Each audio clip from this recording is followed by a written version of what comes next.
ప్రభు నామానికే మహిమ కలుగును గాక.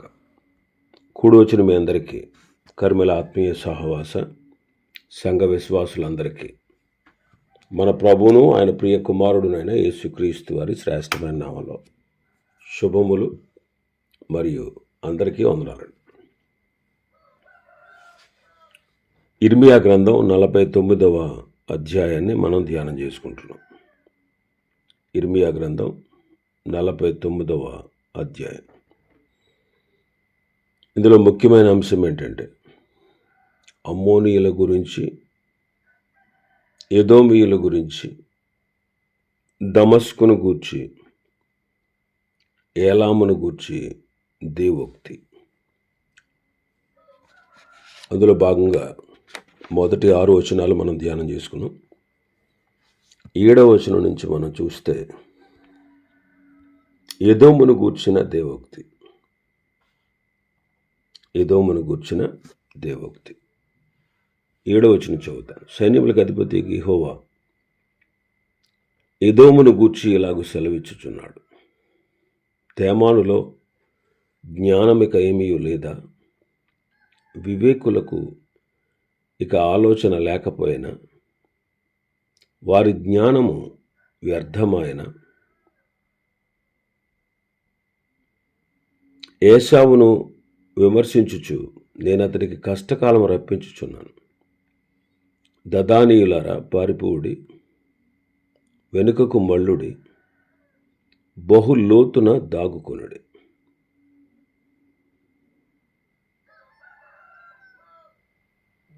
ద్రాక్ష పండ్లు ఏరువారు నీ వద్దకు వచ్చిన ఎడల వారు పరిగెలను విడువరా? రాత్రి దొంగలు వచ్చిన ఎడల తమకు చాలనంత దొరుకు వరకు నష్టము చేయుదురు గదా. నేను ఏశావును దిగంబరునిగా చేయుచున్నాను. అతడు దాగి ఉండకుండానట్లు నేను అతని మరుగు స్థలమును బయలుపరుచుచున్నాను. అతని సంతానమును, అతని స్వజాతి వారును, అతని పొరుగువారును నాశనమగుచున్నారు.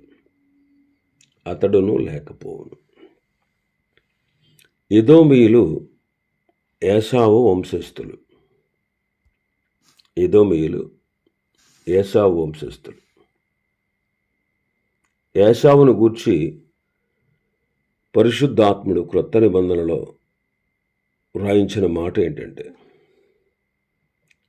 మీలో ఎవరైనాను దేవుని కృపను పొందకుండా తప్పిపోవునేమో అనియు, చేదైన వేరు ఏదైనాను మొలిచి కలవరపరుచుట వలన అనేకులు అపవిత్రైపోవుదురేమో అనియు, ఒక పూట కూటి కొరకు తన జ్యేష్ఠత్వపు హక్కును అమ్మివేసిన ఏశావు వంటి భ్రష్టుడైనను వ్యభిచారి అయినను ఉండునేమో అనియు జాగ్రత్తగా చూచుకొనుడి.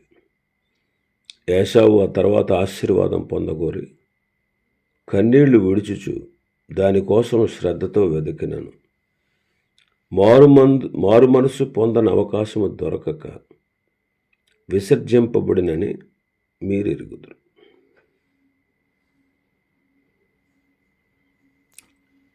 ఒక పూట కూటి కొరకు జ్యేష్ఠత్వపు హక్కును అమ్మివేశాడు. వీళ్ళు భ్రష్ట వంశస్థులు,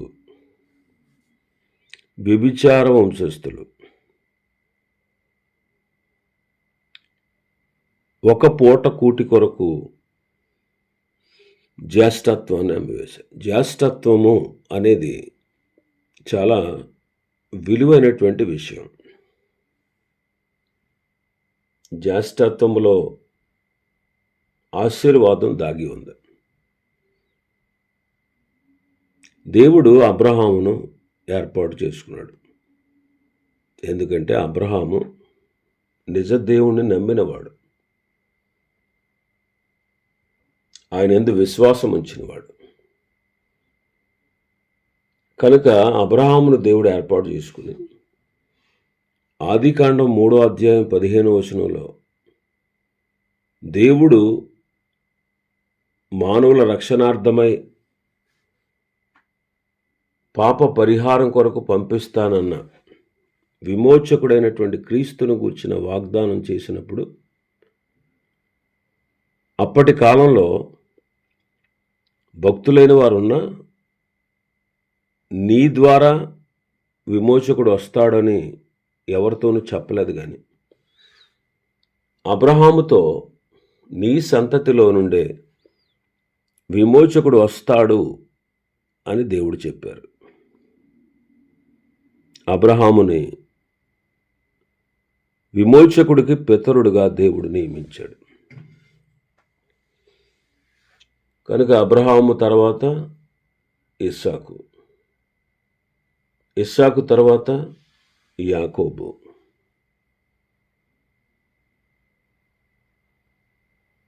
ఇస్సాకు తర్వాత జ్యేష్ఠుడిగా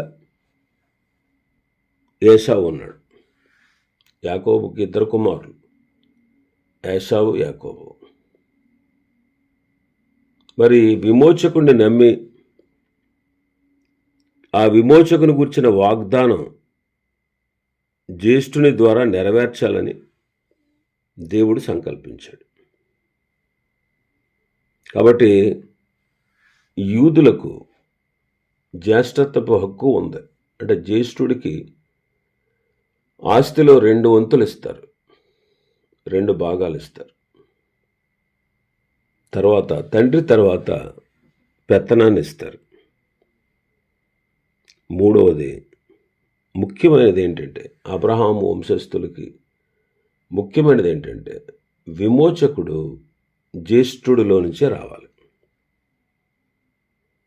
విమోచకుడు జ్యేష్ఠునిలో నుండే రావాలి.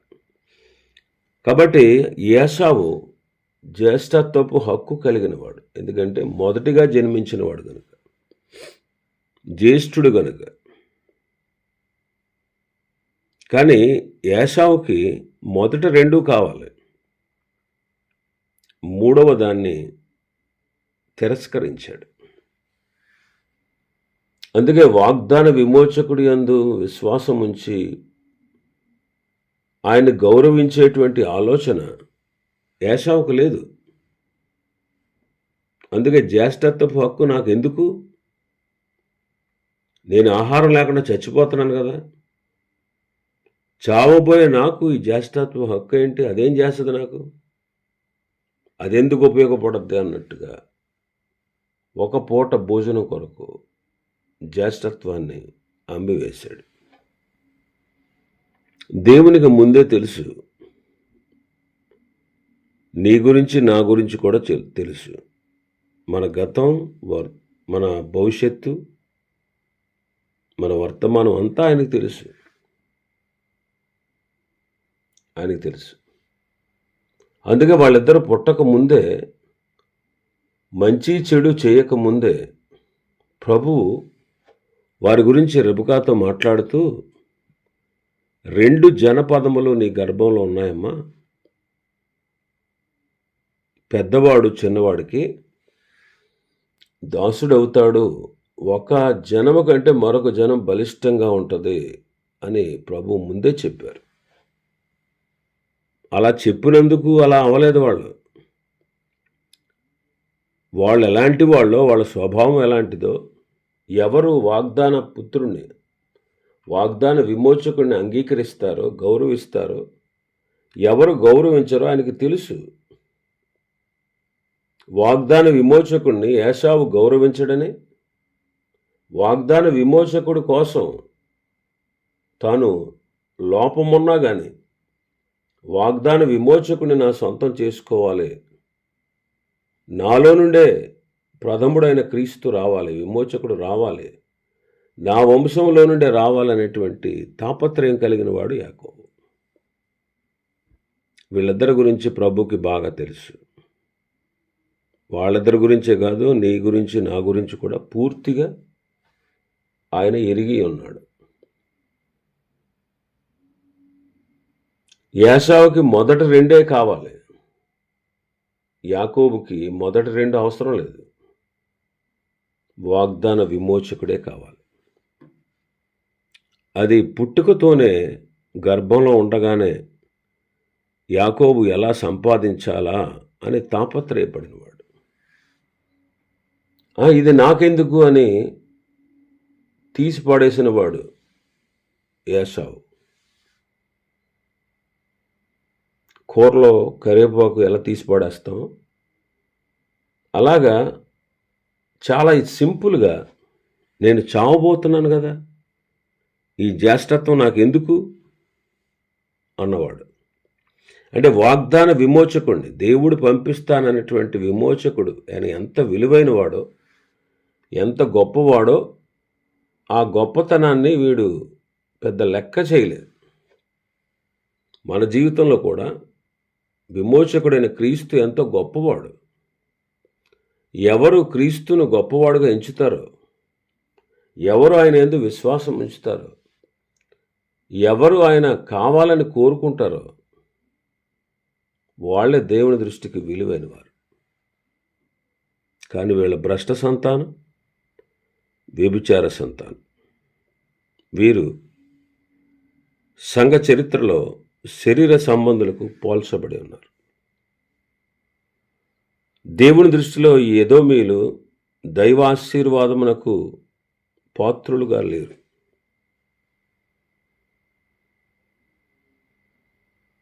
కాబట్టి శరీర సంబంధుల వలె మనం ఉండకూడదు. కొరింథీ సంఘం మొదట అలాగే ఉంది. వారు కొట్లాటలు ఉన్నాయి వారిలో. వారు శరీర సంబంధులైన పిల్లలే అని, ఆత్మ సంబంధులు కాదు అని పౌలు గారు వారితో మాట్లాడవలసి వచ్చింది. మీలో అసూయలు, కలహం ఉన్నాయి. మీరు శరీర సంబంధులైన మనుష్య రీతిగా నడుచుకుంటున్నారు.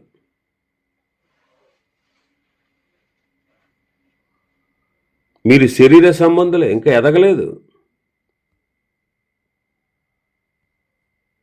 ఇలాగ పౌలు గారు వారితో మాట్లాడుతున్నాడు. ఈ శరీర సంబంధుల ద్వారానే సంఘాల్లో నేటి దినాల్లో అసూయలు, కలహాలు ఉన్నాయి. ఆత్మ సంబంధులైన కొరింథీయుల సంఘముల మధ్య పలు విధములైనటువంటి పాపాలకు కారణం ఈ శరీర సంబంధులే. ఇటువంటి ఎదోమీయుల గురించి దేవోక్తి 7వ వచనం చదువుతాను ఒకసారి మన భాగంలో. సైన్యములకు అధిపతికి యెహోవా ఎదోమును గూర్చి ఇలాగ సెలవిచ్చుచున్నాడు. తేమానులో జ్ఞానమిక ఏమీ లేదా, వివేకులకు ఇక ఆలోచన లేకపోయినా వారి జ్ఞానము వ్యర్థమాయన అంటారు.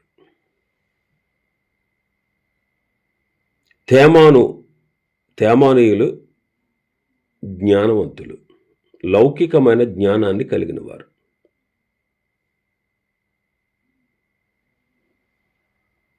తేమాను ఎదోమీయులలో ఒక తెగ. ఏశావు జ్యేష్ఠ పుత్రుడైనటువంటి ఎలీఫజు యొక్క పెద్ద కుమారుడు తేమాను.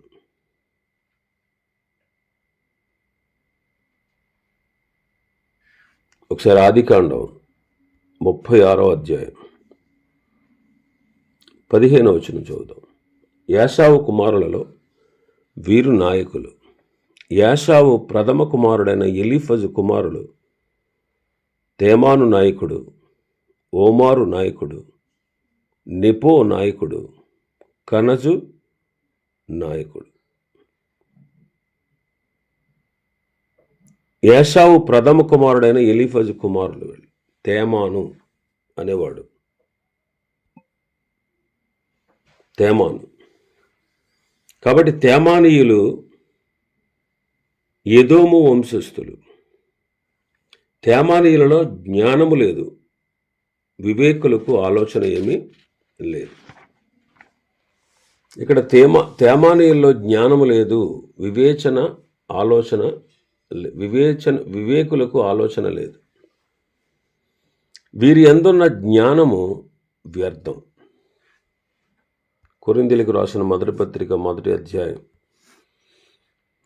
19వ వచనం 20వ వచనం చదివితే, ఇందు విషయమై జ్ఞానుల జ్ఞానమును నాశనము చేతును, వివేకుల వివేకమును శూన్యపరుతునని వ్రాయబడి ఉన్నది. జ్ఞాని ఏమయ్యను? శాస్త్రి ఏమయ్యను? ఈ లోకపు తర్కవాది ఏమయ్యను?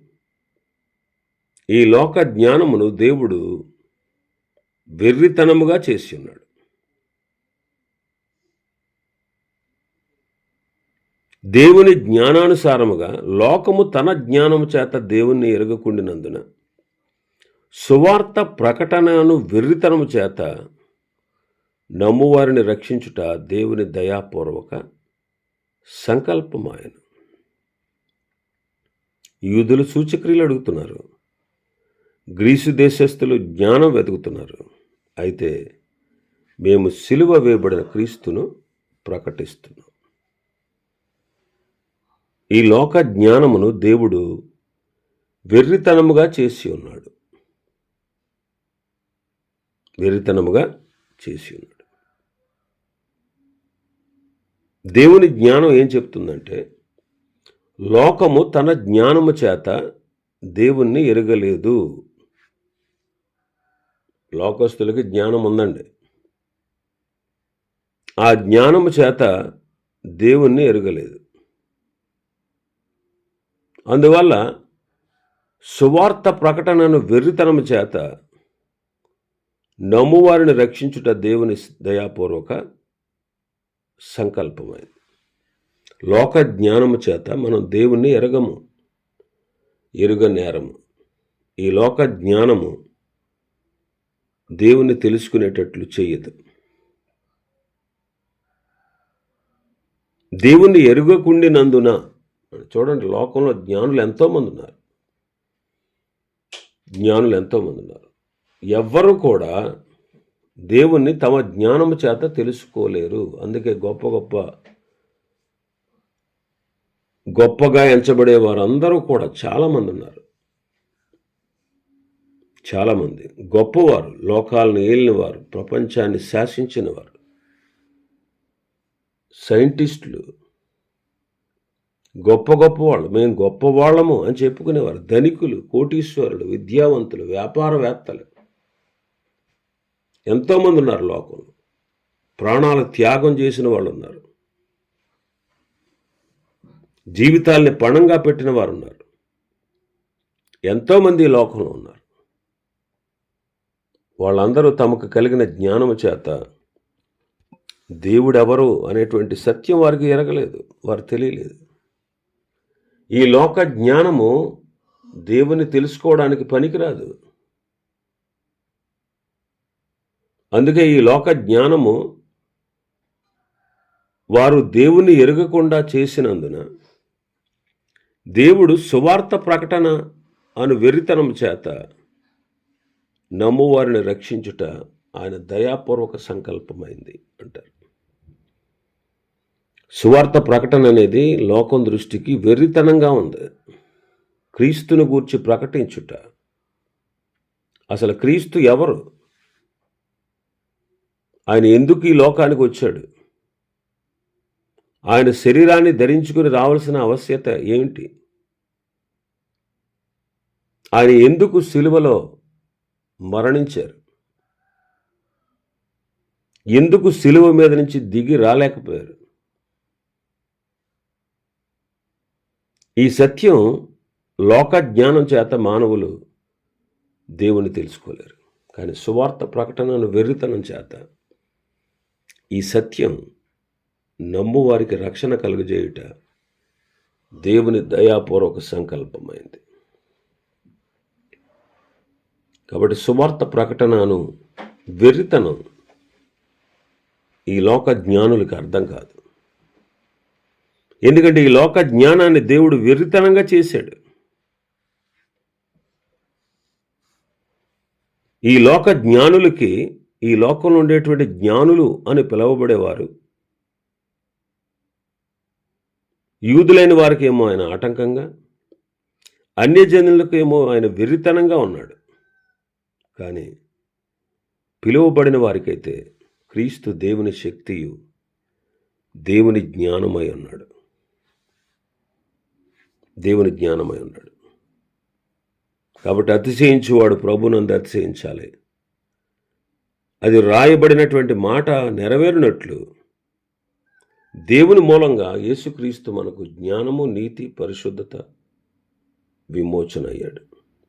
కాబట్టి అతిశయించువాడు ప్రభువునందే అతిశయించాలి. క్రీస్తే మనకు జ్ఞానం, క్రీస్తే మనకు జ్ఞానం.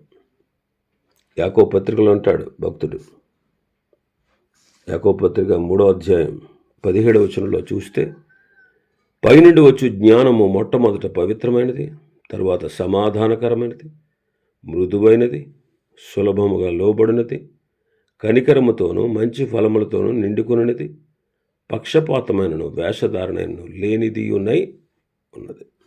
పైనుండి వచ్చు జ్ఞానము, ఆ జ్ఞానమే క్రీస్తు. ఆయన పవిత్రుడు, ఆయన సమాధానాన్ని తీసుకొచ్చాడు. ఆయన మన కోసం సాధువుగా మారాడు. తండ్రి చిత్తాన్ని నెరవేర్చుటకు శరీరధారిగా వచ్చి శిలువ మరణం పొందడానికి లోబడ్డాడు. ఆయన కనికరం మనల్ని శిక్షించకుండా ఆపుతుంది. ఆయన పక్షపాతము, వేషధారణ లేనివాడు. కాబట్టి తేమానీయుల జ్ఞానము లోక జ్ఞానం, భూ సంబంధమైన జ్ఞానం, అది దెయ్యముల జ్ఞానం. అది మత్సరంతో, వివాదంతో, అల్లరితో, నీచ కార్యాలతో కూడిన జ్ఞానం, లోక జ్ఞానం. కానీ బుద్ధి, జ్ఞానములు, సర్వ సంపదలు మన ప్రభు అయిన క్రీస్తునందే ఉన్నాయి. కాబట్టి ఈ లోక జ్ఞానమును దేవుడు వెర్రితనంగా చేశాడు.